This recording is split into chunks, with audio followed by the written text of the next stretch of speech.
quality drives you crazy, jump over to YouTube. It's way better. I don't know what the issues with Facebook, but there's always issues with Facebook.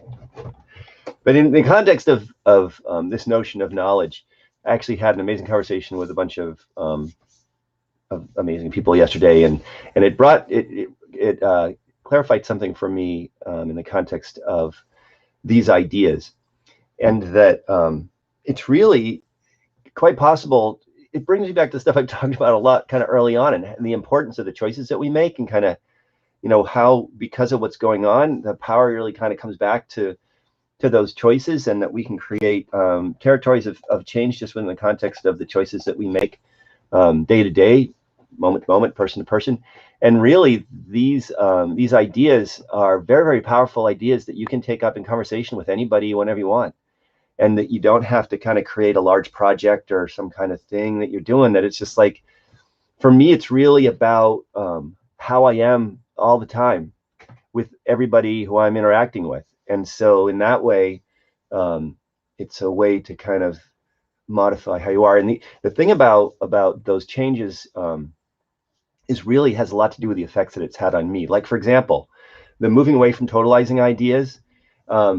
I really haven't spent a lot of time in sort of name calling critical place around anybody in current popular culture right now. I think I know, you probably know who I'm talking about, but it doesn't matter. Specifically, the point is that I haven't kind of been drawn into that place very frequently, and because of that, it's been way better for me. And ultimately, so yeah, so like the idea of totalizing, I mean, I certainly don't want to be totalized in the context of, again, totalizing being a label that puts me in a specific box outside of which I'm not allowed to go in the context of the way people would think about me. Well, I can do that same thing or not with other people, meaning that I can totalize other people, putting them in a box beyond which they're not allowed to move. And I can choose not to do that, and I generally choose not to do that. And because of that, there's way less agita in my life.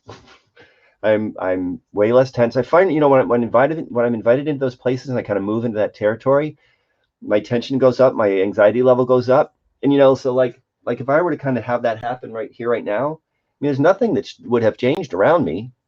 Air's still the air, the sun's still shining. Nothing will have changed, except there's that space that I've invited into. And so I'm saying, you know, I'm soon not go into that space. And so, so yeah, just something to think about today in context of the value of these ideas for our own lives. And that when we're in conversation with somebody who's in conversation, again, in a space where everyone's interested in conversation, to take up these ideas, you may find that there's way less tension, there's way less anxiety, there's way less, you know, anger or whatever. So those kind of spaces that we can get into that don't feel good at all. And so it's really kind of an opportunity to not necessarily go there and still have important conversations and rich conversations that reconnect us with one another, but without all that kind of stuff. So something to think about. Hope everybody's having a great day. It's What's Sick with Dr. Joel, and it is Knowledge Saturday. I'll be back with Back to Basics Sunday tomorrow, which is Sunday, and we'll be talking about breath work and all that kind of stuff.